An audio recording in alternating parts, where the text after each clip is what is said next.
सो विपत पड़ल बड़ भारी। महादेव कहलन नारद सो विपत पड़ल बड़ भारी।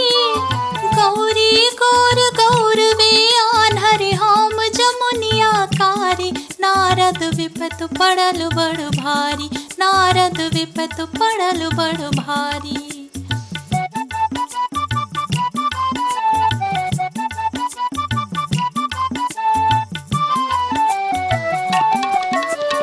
हमर सवारी बसहा गौरी राखल अपन शेर। हमर सवारी बसहा गौरी राखल अपन शेर। एक झपट्टा मारत हमर बसहा है तै ढेर। करै छी चौकीदारी, करै छी चौकीदारी।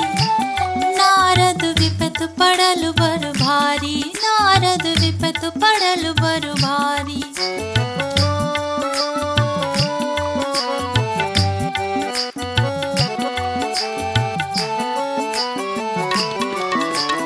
हम पहिरने विषधर माला कार्तिक पोसल मयूर। हम पहिरने विषधर माला कार्तिक पोसल मयूर। रखबारी में जीवन बीतल भेलौं झुरकुट बूढ़। केहन हमर लाचारी, केहन हमर लाचारी। नारद विपत पड़ल बड़ भारी, नारद विपत पड़ल बड़ भारी।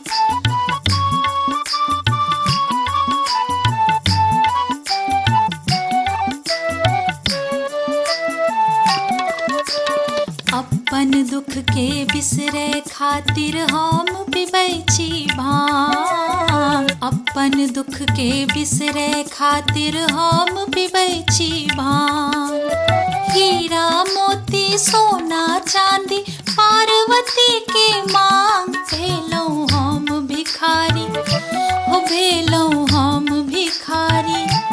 नारद विपत पड़ल बड़ भारी, नारद विपत पड़ल बड़ भारी।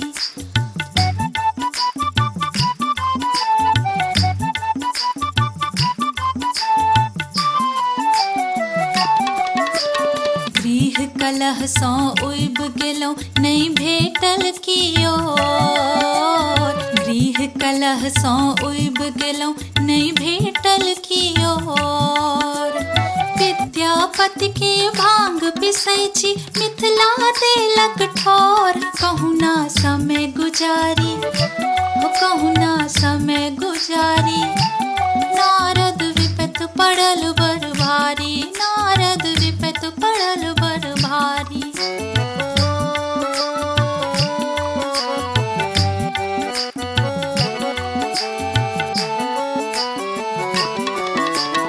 भांग पिसते देखि सुधीरा सब दिन भेलिया। भांग पिसते देखि सुधीरा सब दिन भेलिया। कनक काज में देरी भेलै क्रोध एहन गेल जाय। नुकेलौं बारी झारी, नुकेलौं बारी झारी। नारद विपत पड़ल बड़ भारी, नारद विपत पड़ल बड़ भारी।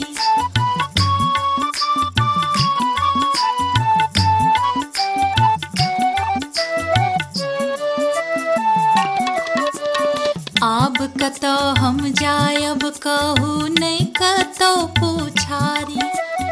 आब कतौ हम जायब कहू नहीं कतौ पुछारी।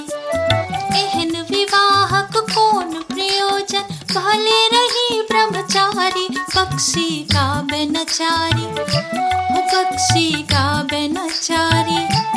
नारद विपत पड़ल बड़ भारी, नारद विपत पड़ल बड़ भारी। महादेव कहलन नारद सो विपत पड़ल बड़ भारी।